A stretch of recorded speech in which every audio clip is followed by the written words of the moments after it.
보면 이 강아지가 대단한 능력이 있는 것 같아요. 사람과 그렇게 친교할 수 있는 능력, 그게 하나님이 아마 부어주지 않았나 그렇게 생각을 합니다.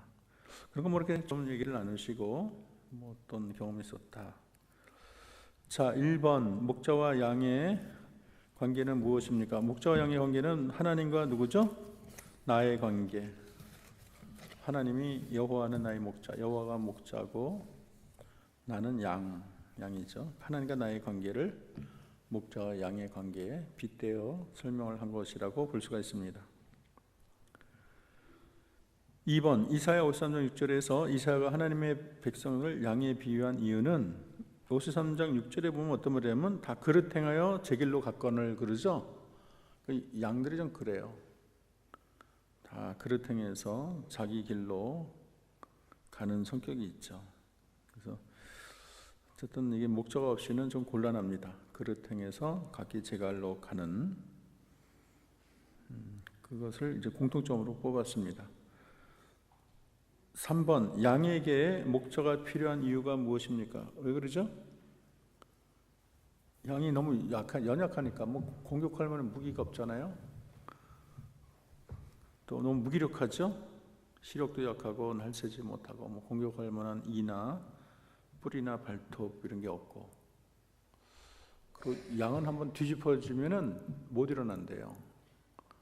그렇게 이제 무기력한 게 어떻게 보면 목자가 반드시 필요로 하는, 그래서 이제 목자와 양의 관계를 하나님께서 그 설명하기 참 좋으시죠. 근데 우리 인간이 이제 양과 똑같다는 거예요. 우리가 강한 것 같지만 너무 약하고 우리도 무기력하고, 그래서 우리에게도 목자가 필요한데 그 목자가 여호와라는 거죠. 4번 목자가 단지 양의 먹고 사는 문제만 신경 쓰니 분이 아니라는 걸 보여주는 구절, 몇 절이죠? 3절 한번 읽읍시다. 시작. 내 영혼을 소생시키시며 자기를 위하여 의의 길로 인도하신도다. 예, 영혼의 문제가 있어요. 영혼의 소생. 영혼이 소생돼야 되고, 영혼은 뭐 먹고 사는 문제는 아니죠. 잘 먹고 잘 살아도 영혼이 말릴 수가 있고, 또 의의 길이라는 게 있죠. 의의 길로 인도를 해 주셔야 되고, 뭐 의의 길이 뭐 먹고 사는 문제는 아니죠. 의의 길이라는 건 또 정신적인 문제고 또 영적인 문제니까. 5번 양에게 늘 푸른 풀밭이 있는 것이 아니다라는 걸 보여주는 구절, 무슨 내용이 있어요? 사망의 음침한 골짜기가 나와요. 사망의 음침한 골짜기에 다닐지라도, 그런 말이기 때문에 양이 이 세상에 사는 동안 늘 푸른 풀밭만 가는 것은 아니다. 어차피 이 세상은 파라다이스가 아니니까. 자, 6번 다윗이 산 가운데 음침한 골짜기로 들 수 있는 게 뭐가 있을까요? 음침한 골짜기 뭐가 있겠어요? 뭐 수많은 전쟁이 있겠고, 아까 골리앗과 뭐 싸움도 있겠고, 또 뭐가 있나요? 사울이 추격했고 아들이 또 반란을 일으켰죠. 그 반란을 일으킨 아들이 누구라 그랬죠? 압살롬. 하니까 수준이 다르네요. 네. 압살롬이 반란을 일으켰어요. 그리고 또 하나는 이제 영적으로 깊은 어둠에 처한 경우가 있는데, 누구와의 죄라 그랬어요? 밧세바와 불륜에 빠져서 커다란 죄와 시험에 빠져. 그가 그렇게 성군이고 그렇게 하나님을 많이 사랑하는데도 그 불륜에 빠진 거 보면 불륜을 조심해야 되겠습니다. 그죠? 불륜을 조심해야겠어요. 근데 또 이제 그런 면이 있으니까 또 어떻게 보면 또 인간미가 좀 나는 것 같아요. 너무 완벽하지 않고 실수가 있으니까, 사람은 그렇게 다 실수가 있구나. 그래서 우리가 이렇게 덮어줄 줄 아는 그런 아령이 있겠죠. 우리들 교회 김영재 목사님이 저런 얘기 하더라고요. 만약에 내가 스캔들이 있어도 우리 교회는 나를 감싸줄 거라고. 정말 그럴지는 모르겠어요. 근데 이제 그렇게 얘기를 하시더라고요. 자, 7번 원수의 목전에서 상을 차려 주신다는 것은 무엇을 전제한 말입니까? 이거 무슨 말인가? 뭐 질문을 물은 분이 좀 있을 거예요. 아니, 원수의 목전에서 상을 차려줘. 어떤 교수님이 설교를 하다가 이거를 잘못 설교를 했어. 신학생들 앞에서 설교를 했는데 원수 앞에서 상을 베푸시고 상장을 준다고 설명한 거야. 상장을 주는 게 아니죠. 이 상은 그런 상이 아니고 밥상이에요. 그 진수성찬을 탁 차려서 먹으라는 뜻이에요. 그러면은 아니 원수들이 오는데 어떻게 밥상을 차리면 그 먹을 겨를이 어디 있어요? 칼 들고 오는데 전제가 있어요. 그거는 하나님이 원수들로부터 지켜주신다. 염려하지 말고 먹어라 이런 거죠. 그러니까 어떻게 원수들이 오는데 밥상을 차려준 게 그게 뭐 이렇게 너무 상황에 맞지 않는 일을 하신다. 하나님께서 지금 밥 먹을 때야 그렇게 나오잖아요. 지금 원수들이 칼 들고 오는데 그거는 전제가 있어요. 하나님이 원수들을 지켜주시고 아무 염려 없이 해주겠다. 그래서 편안히 식사하게끔 만들어주겠다. 그런 하나님이시죠. 우리가 섬기는 하나님이. 그 성경에 보면은 그 엘리사가 아람 군대가 이제 쳐들어왔을 때 게하시가 막 무서워하니까 그 엘리사가 뭐라 그랬나요? 뭐라 그랬어요, 엘리사가? 기억 안 나요? 막 무서워하니까 뭐라 그랬어요? 우리와 함께하는 자가 저들보다 많다 적다? 많다. 우리 게하시의 눈을 뜨게 해달라 그랬더니 하늘에 막 불말과 불병거가. 그리고 기도를 했더니 그 무리들이 다 장림됐잖아요. 그런 걸 아는 사람은 두렵지 않죠. 영혼이 탁 열려서 보니까 아무리 많은 군사가 와도 걱정이 없는 거죠. 자, 8번 주께서 베푸신 은혜가 넘치시는 것을 보여주는 구절. 은혜가 넘치는 구절이 어디 있겠습니까? 어디 있어요? 기름을 내 머리에 부으셨으니 내 잔이 뭐라 그랬어요? 내 잔이 넘치나이다. 넘치도록. 그 넘치지 않게 딱 맞게 주셔도 되는데 넘치도록 주시는 분이 우리 하나님이세요. 참 어떤 분은 참 이 세상 사람들은 참 너무 편안히 사시고 또 믿음 생활도 잘하시고 또 새벽 예배도 늘 나와서 그다음에 평탄하게 또 어떤 분은 고생하고 수많은 질병에 걸려서 그러다가 그 같은 삶을 사는데 왜 그런 차이가 있는지 저도 잘 모르겠어요. 그거 왜 웃으세요?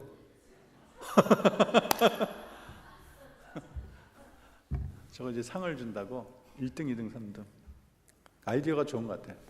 담임 목사님과 사진 찍기. 사실 사진이 엄청 많은데 문제가 될까 봐 안 올렸대요. 그래서 내가 어디까지 얘기했지? 네? 게하시? 네? 내 잔이 넘치나이다. 예, 하나님이 넘치도록 주시는 분이세요. 근데 아까 그랬잖아요. 어떤 사람은 이렇게 고생하고 온 가족이 다 병에 걸고 그렇게 안 풀리는 집이 있고 어떤 사람은 어떤 가정은 너무 평탄하고 왜 그런 차이가 있을까? 같은 사람인데 그렇죠?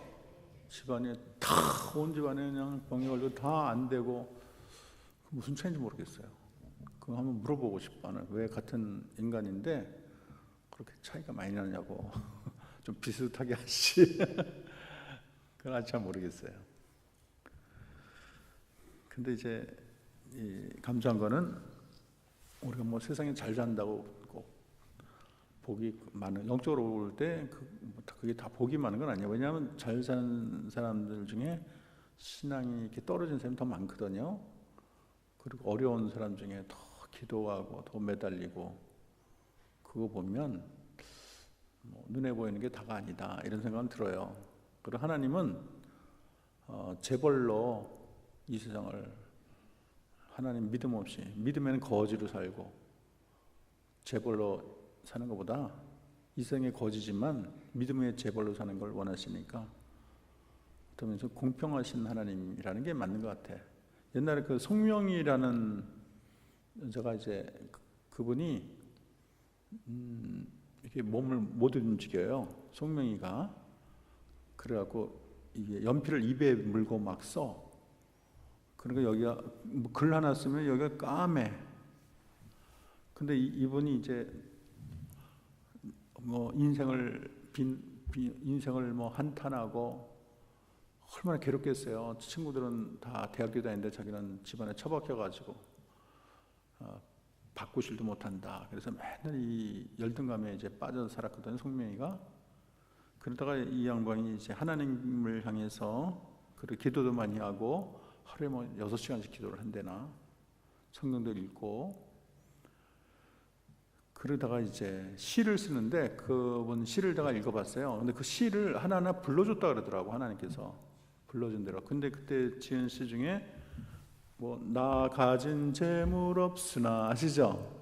그거를 이제 불러줬는데 나 가진 지식 없으나 남이 가진 건강 있지 않으나 나 남이 없는 것 있다. 그것은 공평하신 하나님이 남이 보지 못하는 거 보게 하셨고 남이 듣지 못하는 거 듣게 하셨고 그 다음에 이제 영적인 복을 얘기하잖아요. 근데 이제 공평하신 하나님이라 쓰는데 못 쓰겠대. 하나님 하나도 안 공평해요. 그 공방전을 벌였다는 구절이 나오더라고요. 나는 하나도 안 공평해요.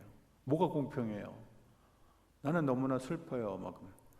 근데 써라. 못 쓰겠어요. 써라. 못 쓰겠는데 결국 하나님이 이겨서 공평하신 하나님이 썼다는 거예요. 그때 이분이 기도 중에 너는 나의 특별한 신부다. 뭐 이런 말도 들었다 그래요.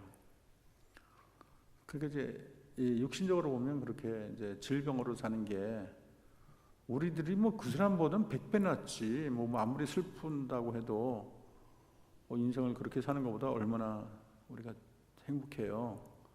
이지선인가? 이지선이 화상 입어가지고 온몸이 다 이렇게 그래갖고 수술만 뭐 아마 수십 번 했는지 그 붕대로 감았는데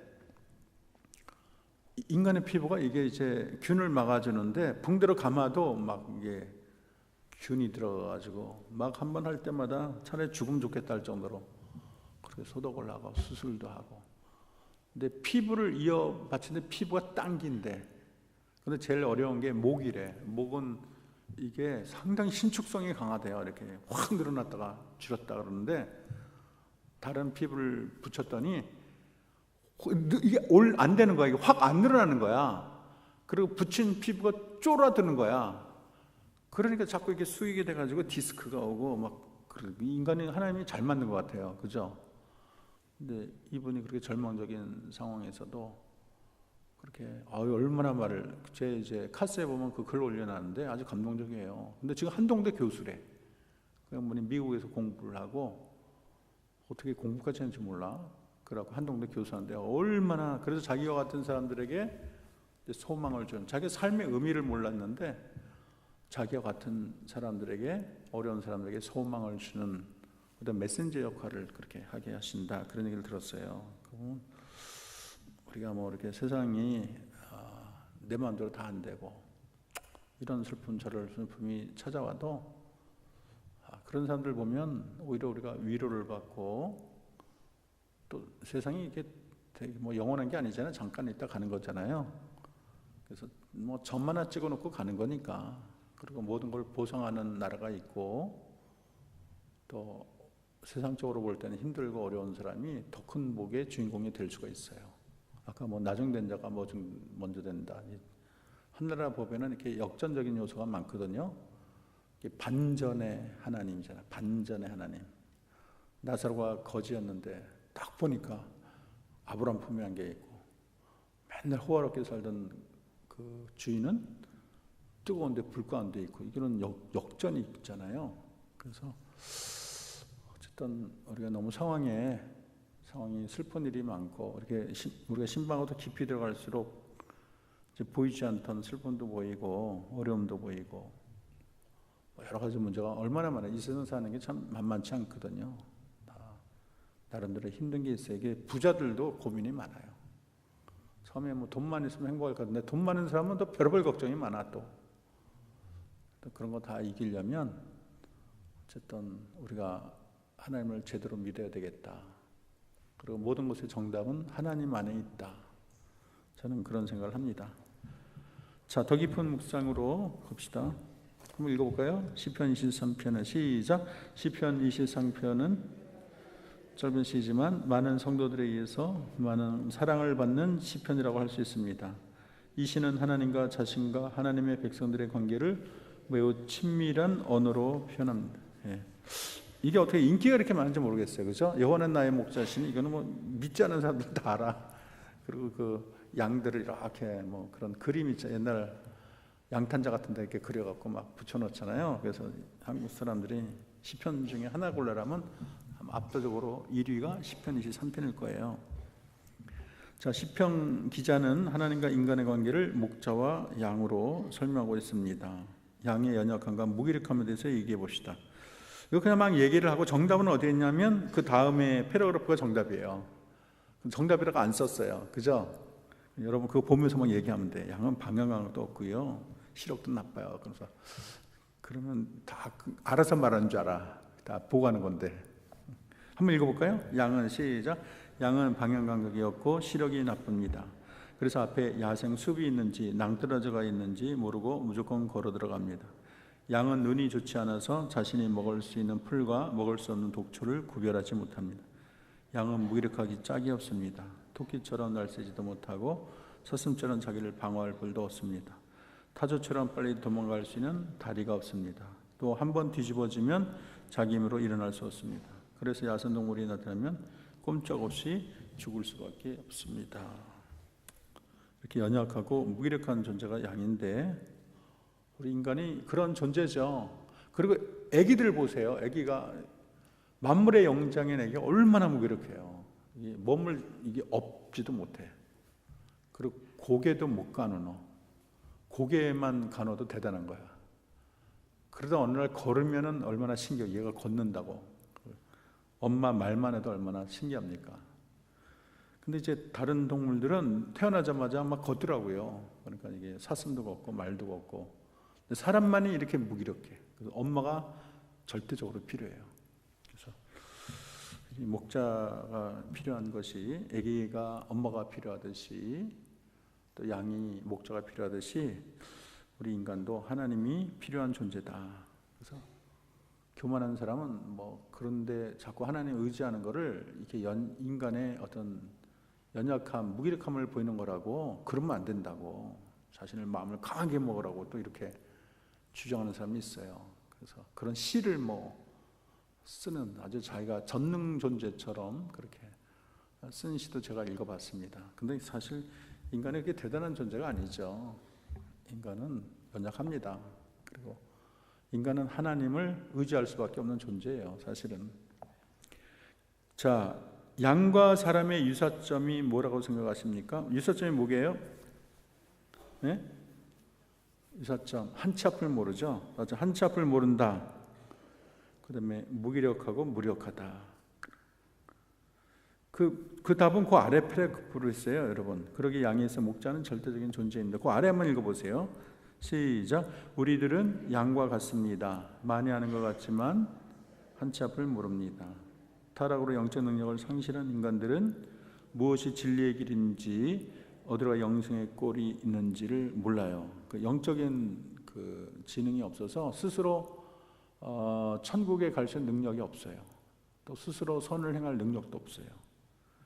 그래서 인간은 굉장히 무력하다는 거예요. 영적인 세계에 대해서. 우리 인간은 잠시 있다가 없어지는 안개와 같고 아침에 피었다가 저녁에 지는 들의 꽃과 같습니다. 결론은 우리 인생은 누가 필요하다? 목자가 필요하다. 그럼 우리 인생의 목자는 누구일까요? 예? 1번 부처님, 2번 마호메트, 3번 김일성, 4번 하나님. 뭐죠? 하나님, 여호와. 그게 이제 39쪽에 그 위에 있어요. 여러분, 여호와 그는 내게 부족함이 없으신 목자. 이렇게 답이 나와 있습니다. 자, 읽어봅시다. 오늘 시편 23편은 시작. 오늘 시편 23편은 여호와가 나의 목자라고 소개합니다. 시편 23편에 나타난 목자는 너무나 좋으신 목자입니다. 얼마나 좋은지 시편 기자는 여호와를 내게 부족함이 없는 목자로 소개합니다. 그러면 여호와께서 과연 어떤 목자길래 부족함이 없다고 고백하는 것일까? 그렇게 질문이, 아주 어려운 질문이 몇 개가 나와 있는데 여러분 잘 풀 줄로 믿습니다. 1번은 뭐겠어요? 나를 풀은 어디에 누이시고, 푸른 초장, 풀밭 다 좋아요. 누이시고 쉴 만한 뭐로? 물가로 인도하시는 목자 그랬어요. 양들에게 푸른 초장은 먹을 싱싱하고 부드러운 풀이 풍성한 곳이다. 푸른 초장은 양들이 들어놓아 편히 쉴 수 있는 곳이다. 그래서 목자는 푸른 초장으로 인도한다. 배불리 꼴을 먹도록 잘 인도한다. 근데 제가 이제 영국에 가면 다 파래요. 그리고 이 목자가 안 기른 것 같아요. 오늘 양들을 방목하는 것 같아요. 기차 타고 가면은 양들이 이렇게 뭐 이렇게 푸른 그런데 하얀 게 있어 이렇게. 그 양이야. 근데 목자는 내가 잘 못 봤어요. 근데 그렇게 놔둬도 방목을 해도 하도 풀이 많으니까 그다음 뭐 이렇게 뭐 사나운 이런 게 없으니까 자기들이 다 이렇게 먹고 자라더라고요. 근데 이제 팔레스타인 지역은 목초지가 흔하지 않아서 이제 목초 여기 풀을 먹으면 더 좋은데 이렇게 옮겨 다니고 이렇게 계속 목초지를 찾아다니죠. 유리하는 삶. 그래서 양떼를 먹고 나면 어디로 갈까 늘 목자는 좋은 목초지를 찾습니다. 그리고 풀을 먹고 나면 쉴만한 물가로 또 인도를 해요. 그리고 여기 양들이 성품이 온화하고 순하기 때문에 세찬 물이 흐르면 겁을 내서 물을 잘 못 마신다는 거야. 그래서 어떤 물과? 세찬 물과 잔잔한 물과? 잔잔한 물과. 다 양의 이 성격을 알고 양들이 좋아하는 곳으로 인도를 합니다. 그래서 풀도 먹고 물도 마시고 생기가 이제 돌게 되겠죠. 이것은 목자께서 우리의 필요에 맞춰서 우리가 먹을 것, 입을 것, 마실 것 이런 것을 다 챙기시는 하나님이라는 걸 보여줘요. 물론 뭐 우리가 다 노력을 해서 여러분 뭐 돈도 벌고 필요한 것도 다 사지만 사실 하나님이 같이 일하는 걸 우리가 모를 뿐이에요. 하나님이 다 주시는 거거든요. 내가 돈을 벌었지만 돈을 벌게 하시는 분은 하나님이세요. 또 벌 수 있는 능력을 주시고 또 그런 건강하지 않으면 안 되잖아요. 건강도 주시고 그리고 일자리도 주시고 다 이게 맞아야 돼. 그렇기 때문에 하나님께서 다 옆에서 일을 하시는 거죠. 자, 구약 선지자 가운데 미물을 통해 먹을 것을 준 선지자 여러분 아시는 분 있어요? 엘리야는 그리시네가에 있을 때 뭐를 보내줬어요? 까마귀를 통해서 먹을 것을 줬다. 야, 참 생각만 해도 우리 하나님이 얼마나 멋진 분이신가. 까마귀를 통해서. 그래서 우리가 하나님께 간절히 구하면 까마귀를 통해서, 그러니까 우리가 알지 모르는 그런 손길을 통해서도 그렇게 채워주세요. 정말 이렇게 기도 많이 하는 사람들은 알지도 못하는 사람이 와가지고 뭐 이렇게 갖다 줘. 어떻게 했냐 했더니 기도 중에 당신을 도우라 그랬습니다. 그런 얘기도 종종 들어요. 그거 보면 하나님이 그 필요를 알고 그때 주시고, 옛날 우리 예정규 목사님이라고 이제 늦게 신학을 하셔가지고 이제 도성교회 했는데 그 자녀가 5명인가 전도서 월급으로 살기 어렵죠. 근데 그렇게 많이 기도를 했어요. 엉엉대고 울고. 그리고 이게 원로 목사님 그 목사님한테 약간 시집살이를 했어. 뭐 이렇게 서러운 것도 많고 엉엉대고 울고 많이 통곡하고 그랬는데 그 뭐 다 떨어지면 어떻게 성도들이 알고 다 채워놓고 그리고 어떻게 했더니 지금은 아주 최고 훌륭한 목사님 되셨어요. 그분이 예종규 한번 따라합시다. 예종규 목사님이 이제 성남에 무슨 교회를 잘 져놨어요. 그 목사님이 교회를 잘 져놓고 돌아가셨어요. 그런 경우도 있네. 교회를 잘 져놓고 죽었어, 목사님이. 거기를 부임했는데 이제 50세인가 51세에 부임을 했어요.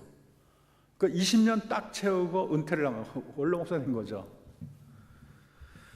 그래가지고 그 아들이 이제 자기가 목회하면서 그 사모님과 아이들을 좀 돌봐준 것 같아요. 그래서 그 아들을 유학을 보내줬죠. 교회에서 보내줬는지 목사님이 뭘 했는지 그건 자세히 모르겠는데 어쨌든 그 돌아가신 그 미망인 그 자녀들을 좀 돌봐줬어요. 교회가 목사님이 했는지 누가 했는지 잘 모르겠는데 성도교회다. 성도교회라고. 그런데 이분이 이제 은퇴를 하게 됐는데 은퇴를 하고 후임을 그 목사님의 아들로 청빙을 했어요. 대단하죠? 예? 그 케어를 하고 유학 갔다 오고 그 아들을 케어를 하고 이 목사님은 이제 따로 은퇴를 했죠. 근데 뭐 교회에서 집을 하나 줬는데 그 뭐 자기 집이 하나 있어갖고 기증을 했대나 그래. 그랬더니 교회에서 그걸 팔아가지고 목사님 집 근처에 땅을 사가지고 거기에 교회를 건립해서 그 교회 이제 부목사님이 거기에 담임으로 와서 목사님 은퇴 후에 그 교회 다니시라고. 근데 이분이 이제 자기가 목회할 때는 이제 외부로 잘 안 나갔는데 딱 은퇴하고 나니까 얼마나 그냥 사방 오라 그러는지 80세가 넘었는데 아직도 하고 계셔요. 그래서 이제 어려운 교회 가면 말씀이 좋으니까 무료로 했죠. 무료로 봉해를 해주고 하면 말씀 좋으니까 교회 쪽에서는 돈도 안 나가고 목사님은 좋고 하니까 막 여기 와달라 그러고 또 부자 교회에서는 돈을 좀 받아가지고 그 돈을 갖고 또 어려운 교회에 도와주고 그 아들이 이제 의사가 됐더라고요. 하나가 뭐 산모가 되고 하여간 그렇게 복이 많아. 근데 대부분의 이제 목사님들은 은퇴하면 오란 데가 없어요. 오란 데가 없고 뭐 이렇게 뭐 와서 뭐 해주세요 이런 것도 없는데 이분은 뭐 80이 넘도록 계속 여기저기 와서 참 복이 많으신 분이다 그런 생각을 해봤습니다. 자, 하나님께서 우리 먹을 거 입을 거 까마귀를 통해서라도 다 돌보시는 하나님이다. 그런 걸 우리가 체험하게 되는 거죠. 2번 내 무엇을 소생시키고 뭐를 소생시키고 영혼을 소생시키고 자기 이름을 위하여 의의 길로 인도하시는 목자다. 읽어볼까요? 목자가 양을 살찌는 걸 기뻐하듯이 우리 영혼의 목자는 우리의 무엇을 소생시키는 것을 영혼을 소생시키는 것을 기뻐하신다. 영혼의 목자이신 하나님은 자기 백성에게 이 세상에 먹을 것 마실 것도 책임지지만 하늘의 음식과 음료를 먹임으로 그 영을 풍성하고 건강하게 인도하시는 참 영혼의 목자이십니다. 그래서 우리 하나님은 육신과 영혼에 다 관심이 있어요. 하나님은 육신에 관심이 없다. 그건 또 아니에요. 우리 육신의 건강에도 책임 많이 보시고 먹는 것도 좀 신경 쓰시고 야 다이어트 좀 해라 뭐 그런 것도 하시고 그 건강도 신경 써라 뭐 그런 얘기도 하시는 분이시고 대신 영혼에 대해서는 더 많은 관심이 있겠죠. 하나님께서 영혼에 더 집중적인 관심을 보이는 분이 하나님이세요. 예레미야 29장 11절에 보면 이런 구절이 여호와의 말씀이라 너를 향한 나의 무엇은 나의 생각을 내가 아나니 평안이요 재앙이 아니니라 너에게 미래와 희망을 주는 것이니라 그랬죠? 그게 그렇게 말을 해서 하나님은 우리에 대한 생각이 잘 되기를 바라요. 우리도 옛날 보면은 이제 자녀들 입에 밥 들어가는 게 이렇게 기쁘대. 자녀들 입에 밥 잘 먹으면 기분 좋고 밥 안 먹으면 막 속상해. 그러고 밥그릇 들고 다니면서 먹이는 사람 봤어. 애 한 번 먹이려면 1시간 걸려. 얼마나 속상해요. 그리고 사이 뽑을 때도 보면 밥 잘 먹는 사이 좋아해. 사이가 척척 먹으면 이야. 근데 사이가 뭐 사이라는 사람이 이제 후보로 올라왔는데 밥을 깨작깨작거리고 뭐 밥알을 세고 그러면 아 얘는 안 되겠다. 일단 밥 잘 먹어야 돼. 일단 맛있게 척척 먹어줘야지. 일단 기분 좋은 것처럼 하나님도 자기 양들이 이렇게 건강하고 잘 지내기를 원하죠.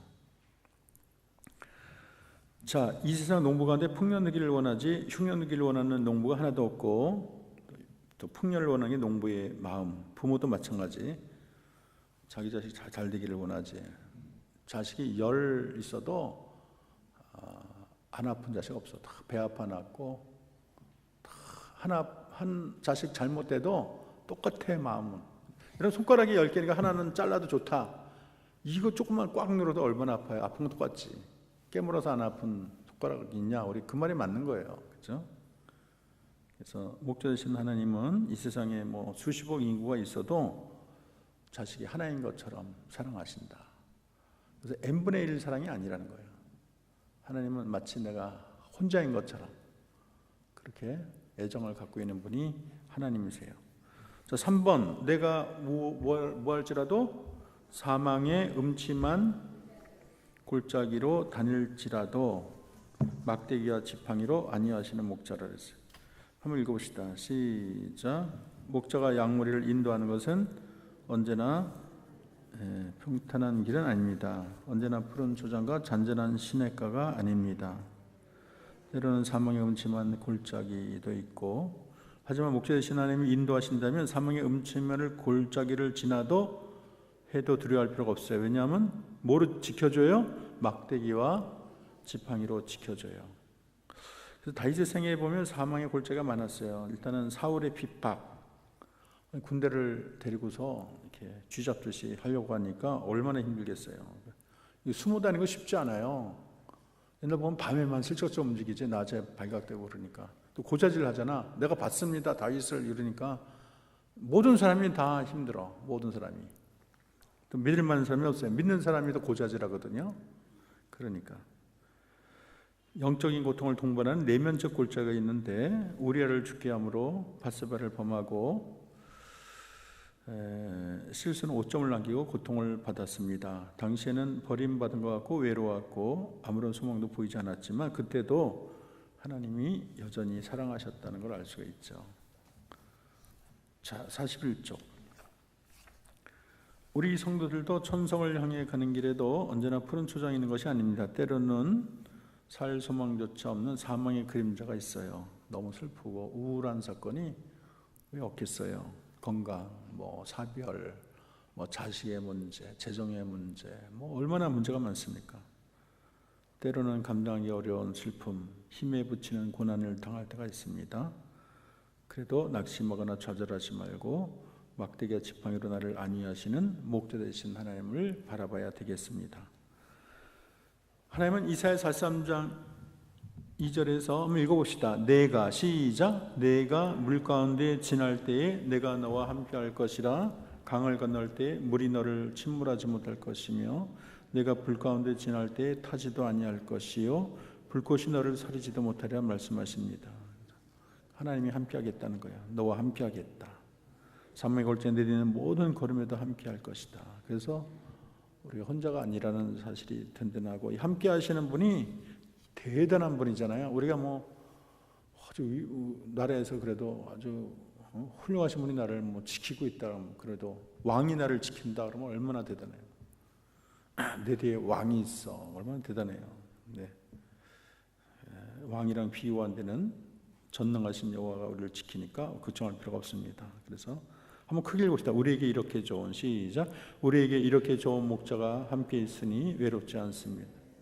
아무리 앞길에 사망의 골짜기가 가로막고 검은 구름이 몰아쳐도 우리의 발걸음에 힘이 넘치며 우리의 평강이 강처럼 흐릅니다.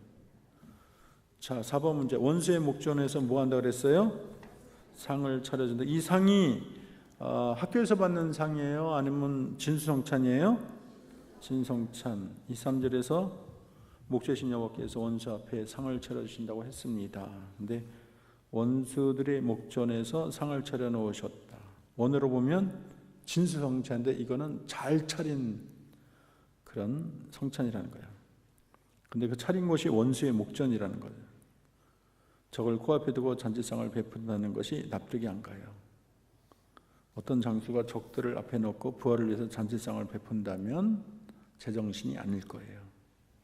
근데 하나님이 원수를 책임져 주신다. 그렇기 때문에 가능한 거죠. 아무리 겹겹이 둘러서도 걱정하지 마라. 염려 말아라. 내가 너와 함께 있다. 원수들은 책임진다. 편안하게 잔치상을 받으라. 그래서 멋지고 놀라우신 하나님이죠. 우리가 섬기는 하나님이 그런 분이시고, 그래서 원수가 나를 둘러쌌다고 너무 괴로워하지 마시고, 여호와가 나의 목자신데 뭐를 걱정하겠어요. 그래서 원수는 한 길로 왔다가 몇 길로 도망간다 그랬어요? 7길로 도망갈 것이 망할 거예요. 나중에는 눈을 씻고 보아도 볼 수 없을 거예요. 이제 못 살게 하는 사람 있어도 지나가 보면 다 없어. 제일 승리하는 비결은 오래 사는 거야. 오래 살면 다 나 괴롭히는 사람 없어. 하나님이 다 함께 하십니다. 5번 봅시다. 다윗은 이제 무엇을 내 머리에 부으셨으니 기름을 버리셨으니 내 잔이 넘치나이다. 여기 기름이 쉐멘이에요. 쉐멘이라는 게 향유 감람유를 의미합니다. 그래서 근동에서는 귀빈이 올 때 기름을 붓거나 향수를 뿌려줬습니다. 근데 이것을 원래 하는 사람이 그 집 종들인데, 여기서는 잔치 주인이신 하나님이 직접 머리에 기름을 부어주세요. 그러니까 아주 주님이 극진한 대접이에요. 이 기름이 무엇인가요? 선대하시는 은혜와 사랑을 뜻합니다. 다윗의 삶에 넘치는 잔, 한번 생각해 보면 뭐가 있을까요? 오늘 다윗은 자기 삶을 돌이켜보며 주께서 베푸신 은혜와 사랑이 얼마나 큰지 내 잔이 넘치나이다 고백합니다.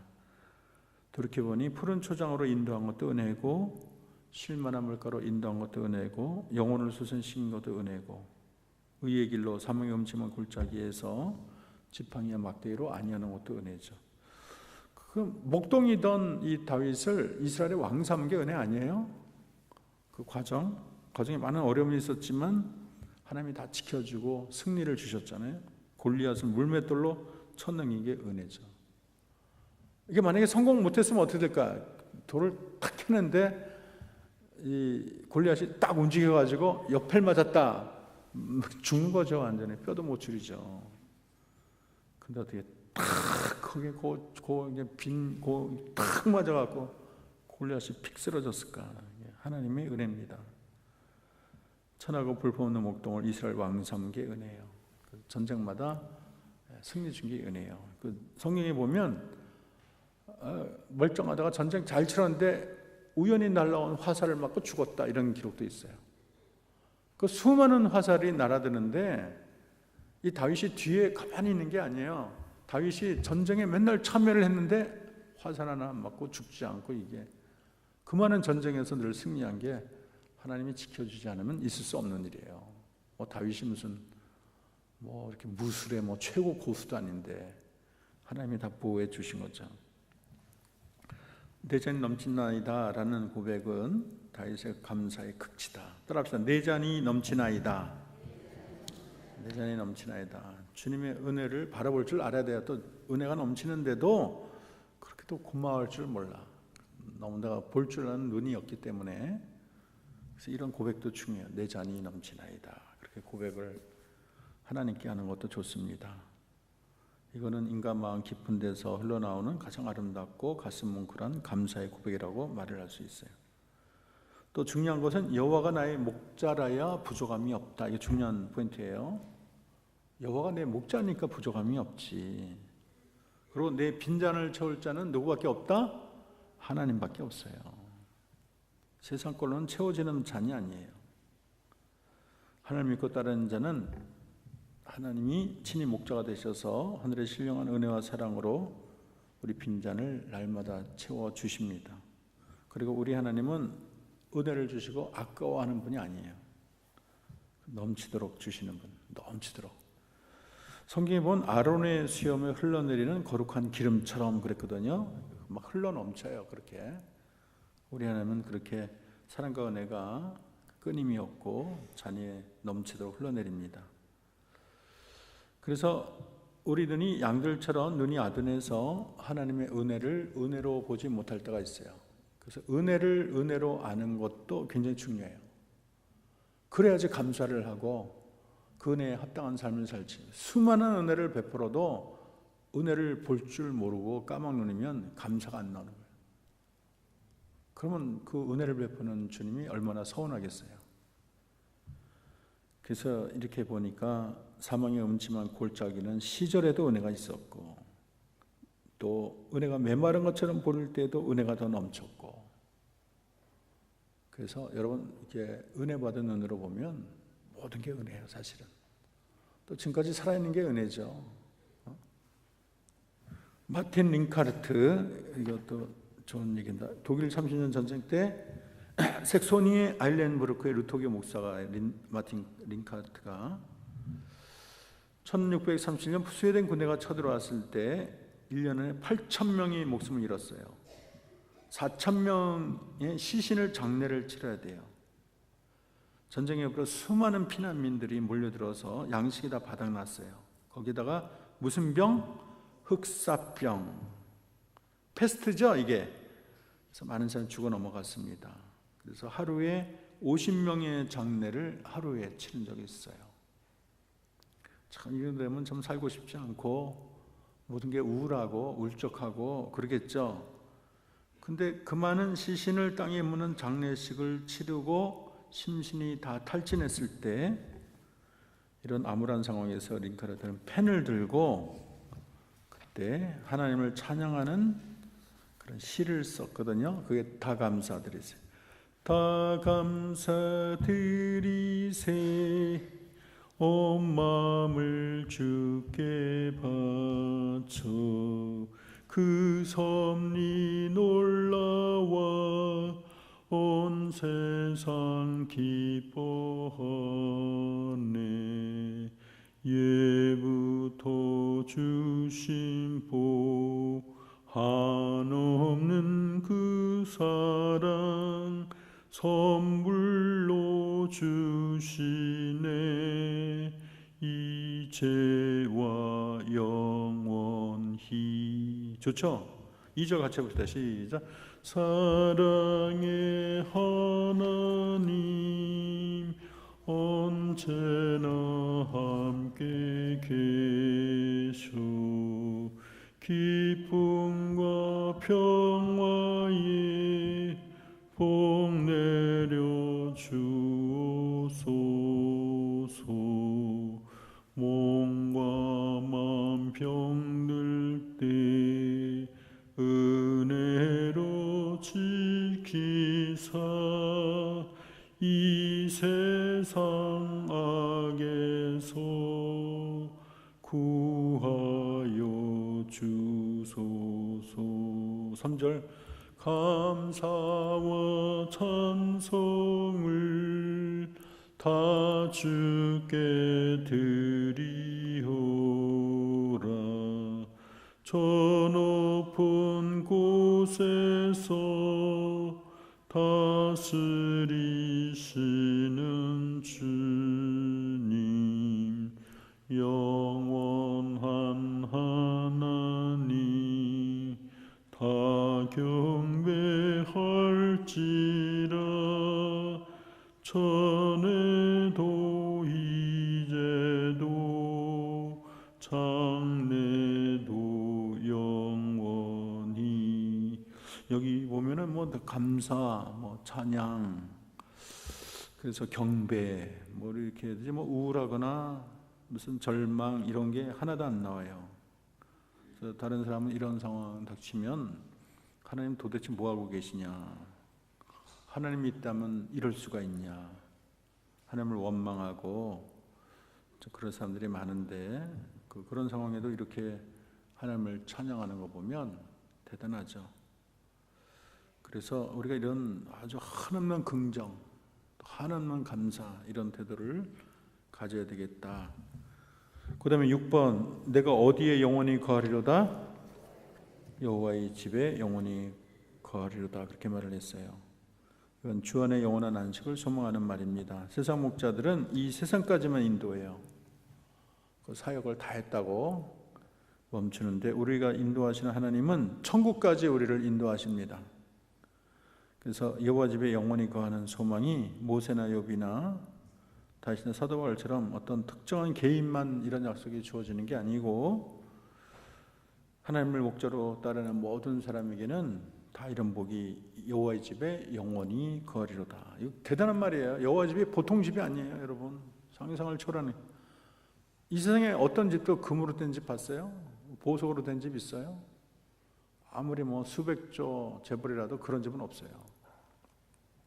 그럼 맨날 이렇게 먼지 맨날 쓸고 닦고, 그리고 이제 나이가 한 벌써 7, 80 됐는데 뭐 방이 뭐 100평 이러면 좋은 게 아니야.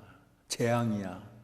맨날 그거 굴러다니면서 살 것도 아니고, 그거 청소하려면 그 골병 들어요. 근데 천국에는 먼지가 없어요. 다 알죠? 다 갔다 와봤죠? 먼지가 없어요. 음식을 할 필요가 없어요. 다 천사 저절로 다 돼. 천국에는 고기도 먹는단 말이 있더라고요. 그 살생을 안 하고 고기를 먹는다, 그런 얘기도 들은 적이 있어요. 우리는 뭐 누굴 죽여야 되는데 하나님은 전능하시니까 그런 거 없이 이 땅에 뭐 좋아하는 음식도 먹는다, 뭐 이런 얘기도 들은 적이 있어요. 그러니까 여러분 설거지도 할 필요 없어요. 설거지 안 해서 좋겠죠, 그죠? 설거지도 안 하고. 그래서 먹고 사는 걱정이 전혀 없는 것이고, 그 다 뭐가 기쁜지 이렇게 다 웃고 있지. 우거지상은 천국에 없는 메뉴, 우거지. 다들 웃고 있지. 그리고 주름살이 없어요, 여러분. 주름살이 없다. 따라합시다. 주름살이 없다. 흰머리가 없다. 흰머리. 우리 옛날에 이수영 목사님 어머니가 걱정을 했어. 90몇 세에 돌아가셨거든요. 우리 남편, 우리 그 어머니가, 아버지가 그 찬송가를 몇 개 썼어요. 따라라라 따라라라 뭐 이런 거 있잖아. 삼천리 번도 뭐 이런 거. 그분이 이제 찬송 음악을 전공하셔가지고 몇 곡이 적혀 있더라고요. 근데 교통사고로 돌아가셨어. 그 신대원 때인가 막 교통사고로 돌아가셨어. 그래가지고 이제 그 이승훈의 어머니는 오래 살았죠. 오래 살았는데 돌아가실 때니까 걱정이 많은 거야. 내가 얼굴이 지금 할머니가 됐는데 우리 남편은 천국에서 아주 그 40세 젊었을 텐데 나 할머니라고 이렇게 관세하면 어떡하나 하고 걱정과 수심이 많아가지고, 어머니 걱정하지 말라고 거기는 다 젊은 모습으로 탁 하는. 여러분 생각해 보세요. 아주 젊었을 때 가장 이뻤을 때 모습으로 천국에 가니까 얼마나 좋습니까? 옷도 얼마나 좋은 옷인지 몰라. 그런 옷을 입고 영원히 산다는 게 너무 좋죠. 그래서 요한계시록 7장 17절 한번 읽어볼까? 이는 보좌 가운데, 밑줄 긋고 보면 두 줄이니까 읽어봅시다. 시작. 이는 보좌 가운데 계신 어린 양이 저희의 목자가 되사 생명수 샘으로 인도하시고 하나님께서 저희 눈에서 모든 눈물을 씻어주실 것입니다. 그래서 여기 보면 목자가 되사 그랬잖아. 목자가 돼요. 인도를 하신다 그랬어요. 이 세상 목자들은 세상에서 양들을 인도하지만 목자 되신 하나님이 인도하는 건 하늘나라 생명샘. 이 땅에 푸른 초장이 인도하다가 천국의 황금 목초지까지 인도하시는 분이 하나님이세요. 그래서 영원한 목자다. 우리 하나님이 이 세상뿐 아니라 오는 세상까지 우리를 잔을 영원히 넘치도록 채우시는 하나님이다. 참 이게 부처 믿는 사람들 너무 안 됐어요. 그 우리보다 더 열심히 믿거든. 솔직히 100번 절하는 거 봤어? 이렇게 참 100번 절하고 정성이 보통 아니야. 이 보살 정도면 보통이 아니에요. 돈도 엄청 받쳐 절에다가 뭐 다 쏟아부어. 근데 딱 봤더니 죽고 나니까 아무것도 없어. 내 영혼을 천국으로 못 인도해. 그때 아이고 속았다. 그때 늦은 거지 뭐. 근데 제가 이제 불교학교 나왔거든요. 동대부고라고. 동대부가 뭐냐면 동국대학교 부속고등학교예요. 배려 못 쓰고 다니고 좋았지. 근데 우리는 뺑뺑이로 됐어요. 그 종로 갔는데 아이고 불교학교 됐다는 소식에 얼마나 제가 상심을 했는지. 근데 그 옆에 이제 정신요가 있다고 그래서 위로를 받았어요. 정신이 없더라고요. 만날 일은 한 번도 없어. 보니까 아무것도 없어. 근데 우리 동대부고가 아주 대박이 났어요. 우리 전에 서울대를 한 명 갔어. 1, 2, 3등 다 떨어지고 전교 4등에 갔어요. 근데 그 형이 책을 나한테 다 줬어. 내가 워낙 책들이 없고 가난하니까 우리 선생님이 이제 김광국 선생이라고 독일어 저자거든요. 책 저자. 얘기해가지고 책 다 줘라. 편지를 하나 썼는데 제가 고2 때까지는 놀았는데 고2 방학 때부터 열심히 했답니다. 얼마나 열심히 했냐면 치질이 생겼대. 너무나 해가지고. 그래도 어디 하루는 쉬고 싶어서 산에 갔다가 스케줄에 그날 밀리면 다음에 보충하는 게 너무 힘들어서 내려왔다. 그런 거까지 적혀 있더라고. 열심히 하라 그랬는데. 근데 우리 때 서울대를 몇 명 가냐면 33명 갔어요. 대박이 났고, 그 전에 떨어졌던 형이 인문대, 서울대 인문대 수석을 했어. 뭐 그 이전에도 이후에도 그런 기록이 없었는데, 하여간 정신이 살아있어요. 거기가. 그 아침에는 뭐 땡 하면서 명상의 시간. 내가 하나님 믿는 사람이 무슨 종이 울려? 그랬더니 그 이제 불교를 가르치는 선생님이 있는데, 크리스찬은 기도를 하시라고 그거 들으면서 그러니까 뭐 그럴듯하고. 근데 그 양반이 얼마나 잘 가르치는지. 박선영인가. 근데 그분이 얼마 있다 동국대 교수로 갔어요. 그 원래 스님 출신인데. 그래서 야, 이 하나님께서 다 이게 인도해 주시는구나. 그렇게. 자, 메시지 한번 읽어봅시다. 시작. 인생의 결정적인 문제는 목자의 문제입니다. 좋은 목자를 모시는 것이 나의 삶과 영혼의 향방을 결정짓는 가장 인생의 중요한 거는 주인의 문제, 목자입니다. 목자 잘못 만나면 꽝이에요. 여자는 남편 잘못 만나면 꽝인 거 아시죠? 남자 잘 만나야 돼요. 마찬가지로 좋은 목자 잘 만나야 돼요. 목자 없는 양은 떼약변들이 쬐는 황야와 무서운 맹수들로부터 안전할 수 없습니다. 설사 목자가 있더라도 좋은 목자를 모시지 못하면 굶주려 비틀거릴 수 있고, 못된 맹수가 다가올 때 자기 혼자 살겠다고 도망갈 수 있습니다. 어떤 목자는 겉으로 보면 양을 잘 인도하는 것 같은데 결국 자기 양을 구원하지 못하고 멸망의 구렁텅이로 빠뜨리는 목자도 있어요. 잠언 14장 12절 밑줄 그세요. 어떤 길은, 크게 합시다. 어떤 길은, 시작. 어떤 길은 사람이 보기에 바르나 필경은 사망의 길. 너무 훌륭한 길인데 가고 갔더니 사망의 길이야. 옛날에 공산주의에 얼마나 빠졌어요. 그 지식인들이 거기다 몰입. 야, 이거 진짜 좋은 세상. 자본과 그 착취 심했잖아요. 이렇게 모두가 공평히 사는 세상. 그래서 막 다 거기 뛰어들었어. 그게 꽝이잖아요. 말짱 꽝이죠. 그래서 이 잘못된 종교들, 구원이 없는 종교는 다 그렇게 바르게 보이지만 필경은 사망의 일이에요. 우리가 섬기는 목자이신 여호와 하나님은 참 좋은 목자 되셔서 부족함이 없습니다. 푸른 풀과 잔잔한 물가로 인도하시고 내 영혼을 소생키고 의의 길로 인도하십니다. 사망의 음침한 골짜기를 다니든지 주의 지팡이와 막대기가 지켜주십니다. 원수의 목전에 상을 차려줄 정도로 완전히 방비하십니다. 사망의 음침한 골짜기를 지날 때 원수들이 눈앞에 있어도 염려할 게 없어요. 두려움에 떨 필요도 한숨 쉴 이유도 없어요. 주의 막대기와 지팡이로 안위하시는 여호와만 바라보면 됩니다. 신앙이 깊어질수록 우리가 깨닫게 되는 것은, 밑줄 그세요. 인생은, 읽으세요. 크게 시작. 인생은 나의 지혜, 나의 능력을 의지하는 것이 아니라 내 모든 것을 아시고 내 길을 누구보다 잘 아시는 하나님을 의지하며 살아야 한다는 것입니다. 때로 우리는 하나님께서 우리 인생 가운데 왜 그렇게 어려운 과정들을 지나게 하는지 알지 못하지만 때가 되면 하나님께서 우리를 인도하신 깊으신 뜻을 깨닫게 됩니다. 다윗은 시련과 고난을 통해 하나님을 온전히 의지하는 법을 배웠고 하나님 없이는 자신이 아무것도 아니라는 믿음.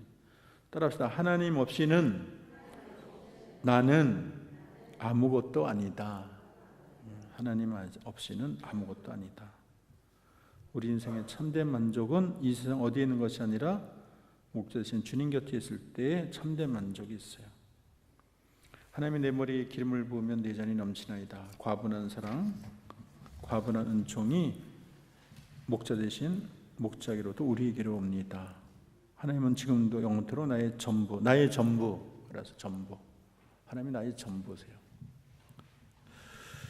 이 세상의 가장 복된 인생은 하나님을 목자 삼아 인도받는 인생. 그것도 좋은 말이고, 주님만 있으면 만족, 함께 있으면 만사오케이입니다. 우리 그 밑에 영혼의 빈잔이라는 걸 읽고 자기 소감을 말해보는, 이거 좀 여러분 토론 시간을 좀 가지세요. 이렇게 들어서 얘기를 한번 해보는 게 훨씬 유리해요. 한번 읽어봅시다. 영혼의 빈잔 시작. 인간은 모두 자기 영혼 속에 빈잔을 가지고 살아가는 존재입니다. 사람들은 빈잔 속에 행복을 담아넣으려고 합니다. 그런데 세상에서 모을 수 있는 행복의 품목들은 인생의 잔을 채우지 못합니다. 우리 각자의 자는 세상의 것들로 만족할 수 없는 영혼의 잔이기 때문입니다. 인간의 영혼은 자기의 지으신 창조주를 만나기 전에는 진정한 행복이 무엇인지 알지 못합니다. 세상 사람들은 이 잔을 세상의 부귀와 영화로 채우려 합니다. 세상 사람은 이 잔을 세상의 즐거움과 쾌락으로 채우려고 합니다. 하지만 육신의 정욕도 안목의 정욕도 이생의 자랑도 이 잔을 채울 길이 없습니다. 우리 심령 속에 깃들어 있는 이 빈잔은 하나님이 아니시면 이 세상 어떤 것들로 채워질 수 없는 잔이기 때문입니다. 그런 것보다 토론하시기 바랍니다. 기도합시다. 하나님 감사합니다. 여호와는 나의 목자시니 부족함이 없도다. 귀한 은혜의 말씀을 주셔서 감사합니다. 우리가 이 공간을 생각하면서 먼저 이 하나님 귀하신 하나님의 시편의 속으로 걸어 들어가도록 도와주시옵소서. 내게 부족함이 없는 여호와를 묵상하게 도와주시고 그 하나님께 감사하게 도와주시고 우리 남은 여정 하나님과 함께 걷는 길만이 인생의 최고의 행복이라는 것을 알게 도와주시옵소서. 그래서 이 과를 배우고 나면 좀 더 마음이 행복해지고 슬픔의 구름이 좀 더 사라지고 주님 안에는 참된 소망과 평안을 얻게 도와주시옵소서. 예수님 이름으로 기도합니다. 수고 많았습니다.